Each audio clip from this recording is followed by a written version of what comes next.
सुमित्रानंद पंत जो हैं इनका जीवन परिचय जानेंगे और उनकी रचनाएं जो है महत्वपूर्ण यहाँ पे दी गई हुई हैं। इनको याद करेंगे किस प्रकार से, बहुत ही अच्छे तरीके से यहाँ पे समझाया गया है। तो आइए जानते हैं सुमित्रानंद पंत। सुमित्रानंद पंत जो है ये छायावादी कवि हैं। किस प्रकार के कवि हैं, तो उनको छायावादी के रूप में जाना गया है। इस बात को ये बात महत्वपूर्ण है और यहीं से भी प्रश्न भी बनता है, यानी छायावादी किसको कहा जाता है, तो सुमित्रानंद को कहा जाता है। अब इनके जन्म के बारे में जानते हैं। अल्मोड़ा जिले के कौसानी नामक ग्राम में 20 मई सन 1900 को, यहाँ पे देखिए एक दिखाई नहीं दे रहा, याद रखना, सन 1900 ईस्वी में इनका जन्म हुआ था। इनकी मृत्यु जो हुई थी इलाहाबाद में 29 दिसंबर 1977 ईस्वी में हुई थी। और इनके पिता का नाम गंगादत्त पंत था और इनके बचपन का नाम गोसाई दत्त था। और इनकी जो प्रमुख रचनाएं हैं ये महत्वपूर्ण है यहाँ से, यानी इनका जो जन्म था सन 1900 ईस्वी में हुआ था। 20 मई सन 1900 को कहाँ हुआ था, तो कौसामी नामक ग्राम में हुआ था और अल्मोड़ा जिले में हुआ था। उनकी मृत्यु थी जो 29 दिसंबर को इलाहाबाद में 1977 ईस्वी में हुई थी। उनकी जो रचनाएं हैं वो महत्वपूर्ण हैं, तो आइए इनको जानते हैं। देखिए इनकी रचना है उच्छ्वास। इनकी जो रचना है वो उच्छ्वास जो है 1920 में प्रकाशित हुई थी, याद रखना है। उच्छ्वास 1920, ग्रंथि 1920, वीणा 1927, पल्लव 1928, गुंजन युगांत 1936, युगवाणी 1939। इस प्रकार से याद रखना है।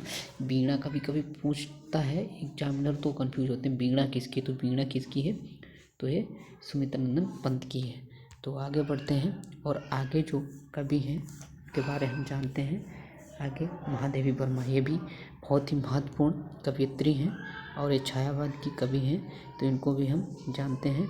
और ये महादेवी वर्मा जो है छायावादी की कवित्रियों में जानी जाती है। इनका जन्म उत्तर प्रदेश में फर्रुखाबाद जिले में 1907 ईस्वी को हुआ था, याद रखना, सन 1907 में कहाँ, फर्रुखाबाद में हुआ था। और इनकी मृत्यु 1987 में इलाहाबाद में हुई थी। उनके पिता का नाम गोविंद प्रसाद था। और इनकी प्रमुख रचनाएं इस प्रकार दी हैं। निहार 1930 ईस्वी में, निहार जो है 1930 ईस्वी में, रश्मि 1932 ईस्वी, नीरजा 1935 ईस्वी, सांद गीत 1936 ईस्वी और दीपशिखा 1942 ईस्वी। इस प्रकार से इनकी रचनाएं हैं।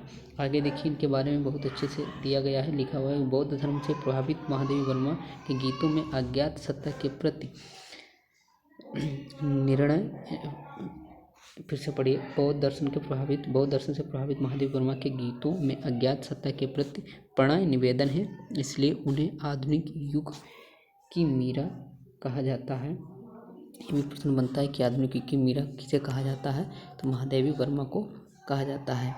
और इसीलिए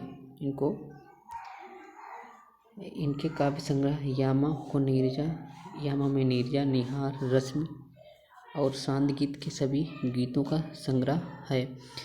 दीपक और बादल महादेवी वर्मा के प्रिय प्रतीक हैं, यानी दीपक और जो बादल हैं महादेवी वर्मा के प्रिय प्रतीक हैं। इनकी काव्य संग्रह निहार में, इनका काव्य संग्रह जो वो निहार है, निहार की भूमिका में अवधेश उपाध्याय हरिओद ने लिखा।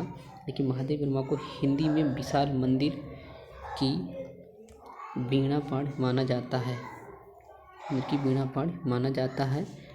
सप्तपर्णा नामक कृति में इन्होंने ऋग्वेद के मंत्रों का काव्य अनुवाद किया है। तो इस प्रकार याद रखना प्यारे साथियों, ये रचनाएं जो थी और जन्म दिया हुआ महादेवी वर्मा का, और ये छायावादी कवित्री हैं। तो आज इतना ही, धन्यवाद।